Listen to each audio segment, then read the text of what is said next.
No, not ready. Nope, it's not the off-season still. Guys, I hate to be the one to tell you this, but the reason that the Vegas Golden Knights didn't score in the last 2 games they played is my fault.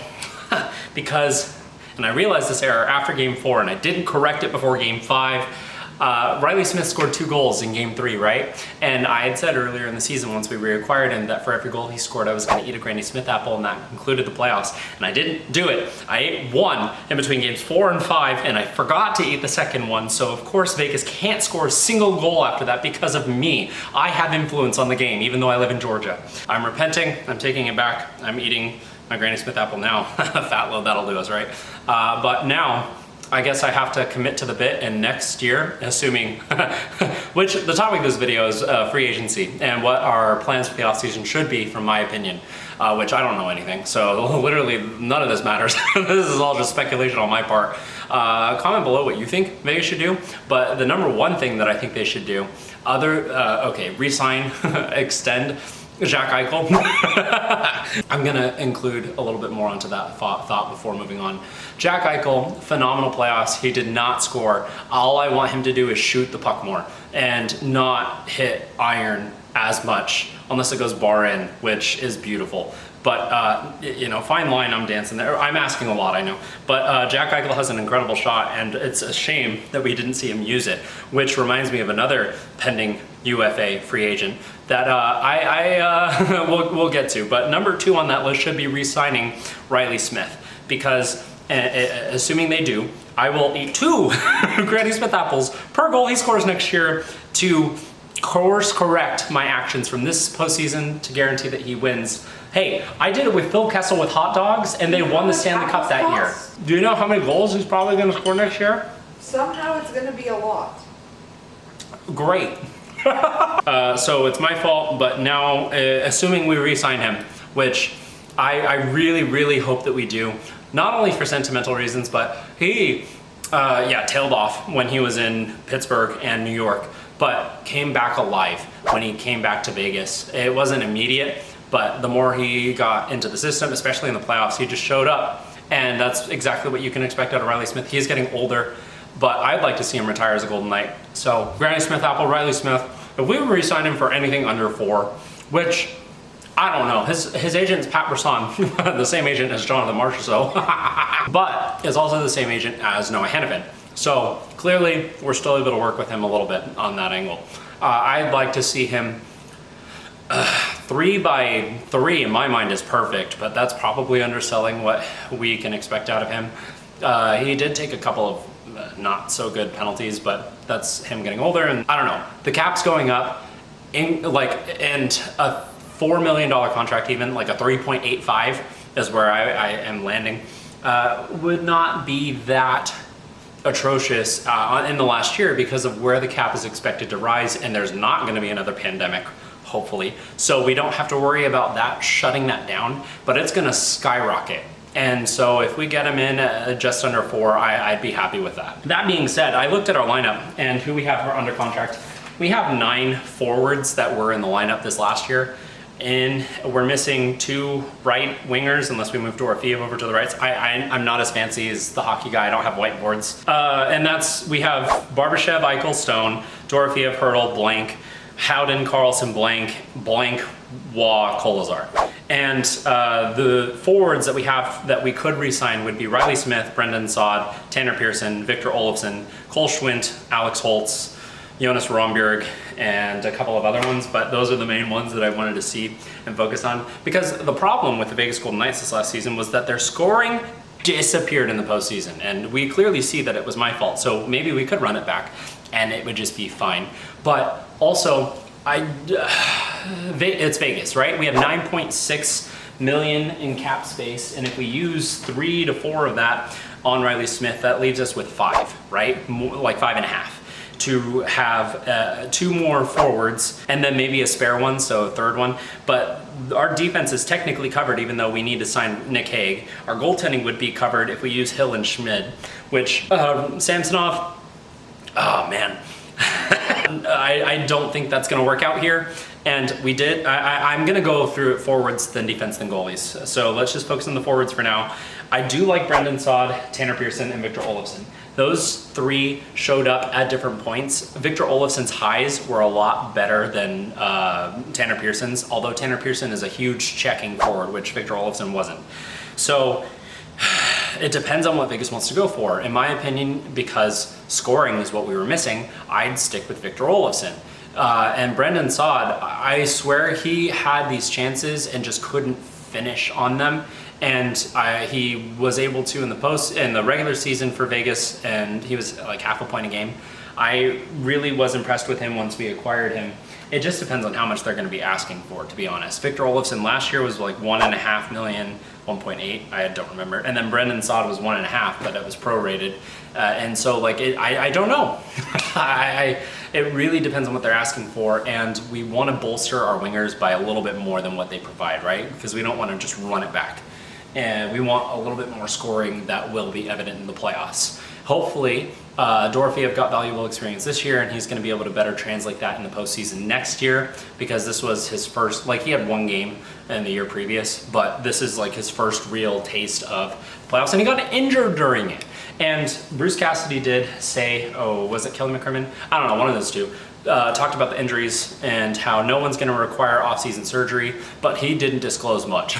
He said all of them were dealing with stuff. Stone could have played in the next game. Braden McNabb was battling through it the hardest, and he went through like how everybody basically had something, but not anything that serious. So I don't know, it is what it is. The Edmonton Oilers, again, hats off to them. They played better, and they, I think, were a little bit healthier, but our captain is Mark Stone, which he gets injured every year, and the LTIR jokes are not, they literally never stop year round. Him not playing in that last game, or already starting for LTIR in October. Okay, whatever. Potential targets, Mitch Marner. No, I don't want to, because he doesn't show up in the playoffs so far. And he is a fantastic regular season player. That's not what we need. He plays similarly to Jack Eichel. And the fact that he is pass first all the time, Chandler Stevenson, but better. No, we don't need that. We need people that actually shoot, right? So if we do, because it's Vegas, he's a big name. If we get him, cool. We're gonna figure it out and rally around, and I'm sure Bruce Cassidy can teach him, but he is a defensive forward. I hear all the time about him on the Steve Dangle podcast and how they just, unless he shows up for Game 7, they don't want him. The knock on him every single year is what he produces or provides in the playoffs, which they need goal scoring, and it hasn't come from him, which sounds very similar to what Vegas is looking at. And so I would avoid that personally, wrapping up that much money, because we'd also have to offload contracts and then resign, and it just wouldn't work. Saad, Pearson, Olofsson, I already mentioned. Cole Schwindt was fine. Holtz was fine for depth pieces, but like Kalberg, same. Mason Morelli, I don't know. Ehlers from Winnipeg, he's gonna be expensive. There's a couple of RFAs that we could target as well, like Matthew Nice from Toronto, who would be fantastic. But I don't think Vegas has the compensation for him that we would need, because it would be a first and a third if we were to about 7.5, just under 7.5 million, because of that we'd have to give up, which we don't have. And also Toronto matches that. So we really just don't have the assets to be able to offer sheet anyone that big, and that's what Vegas should be after. They can make trades work, and I'm just like not even going to speculate on anything on that front, other than maybe thinking that Trevor Zegras might join us because I had a dream about it in the regular season, but who knows. There's just so many players in the league. I can't speculate on trades or target anybody, especially because Thomas Hertl, no one knew he was on the market except for Kelly McCrimmon. So Nikolai Ehlers, Mikael Granlund, Patrick Kane. Oh, Brad Marchand would be a fantastic Golden Knight. I don't like him, but he's one of those players that I don't like because he doesn't play for my team. On my team, I would absolutely love that man. You know, I could see Vegas acquiring him. That would eat up the rest of our cap, which at that point you plug in someone on our fourth line. I don't think we have any prospects ready to jump into that role either. I could be wrong on that end. We'll see. Our best player on the Henderson Silver Knights was Tanner Lazinski. who we have signed through next year. He's only like $875,000 on his contract, but he in 41 games had the most points despite only playing in 41 games at 37. Henderson was not good this year, but in Vegas he had 8 games played and only 1 goal, no assists. So I really don't know. I just want a scoring winger. And Smith, Saad, Olofsson, and if we targeted Brad Marchand, I think that would be a really solid offseason. That would leave Nick Hague probably no room to re-sign with the club unless we move on from another defenseman.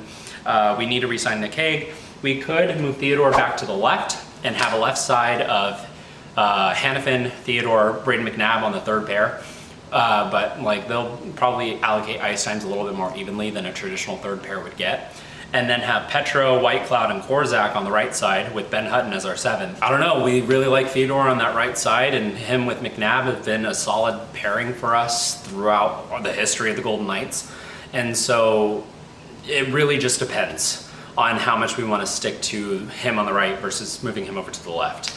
But our defense was solid. Defense was not the problem. So moving forward with that and running it back with that, not the end of the world. I think that that would be fine. We shut out the Oilers in Game 5 other than in overtime. And in large part, one of the problems that we were discussing was goaltending, but we just signed Adin Hill to a $6.25 million contract by 6 years. So he's gonna be a Golden Knight for a while. We could move on. I don't think that that's realistic because the UFA market for goaltending is not good this year. It is the biggest free agent goalie signing would be Jake Allen. At this point, Bruce Cassidy said Adin Hill could have played better, but that could be said about everyone in the lineup, especially because they scored 0 goals in game 4 and 5. So clearly, goaltending, not the primary issue. Especially because Edmonton can outscore their problems with Stu Skinner and Calvin Pickard in net, then we need to figure out how to do the same with a better goalie, in my opinion. In games 1 through 3 at least, and game 6. We never got there, so I can't really tell. I like Hague. He's been in the Golden Knights organization since before we played our first game. He was the 2nd round draft pick in that 2017 draft.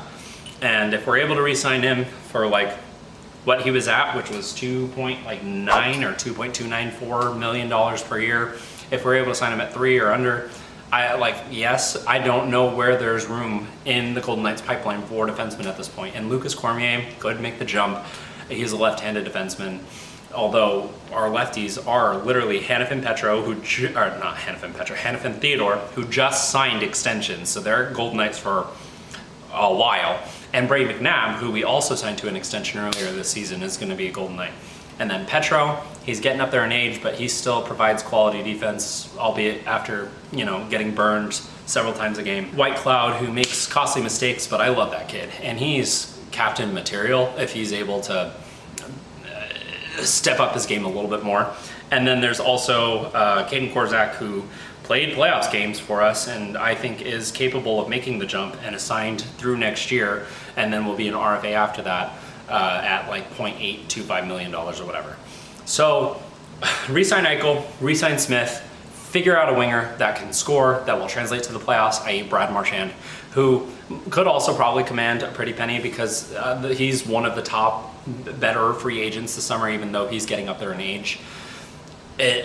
But we know what he provides, right? And what his game translates to the playoffs. So it'll be interesting to see what the Vegas Golden Knights are able to do this summer. They could go off the board and make a trade, but in my opinion, that's what you do. I didn't really give much an opinion. I just wrote down the list of what Vegas could do. But if I probably, obviously this would require Marchand to agree to sign with us, but re-sign Smith, Saad, Olofsson, Pearson for league min if he'll take it, move Theodore over to the left, have Korzak play in, Hutton as our 7th, let go of Hague, and then plug in someone else as our 13th forward. But I'm just a fan. We'll see. It's exciting. I love the offseason. That's my favorite part of franchise mode in the NHL video games is the offseason and being able to reconfigure your team. It's a blast. But it's still a good time to be. We're so spoiled. Like I reckon, like Vegas is fun. And so let's see what they do this summer. But that's going to be it for today's night review. Thank you so much for watching. Have a good night. I'm going to eat this now.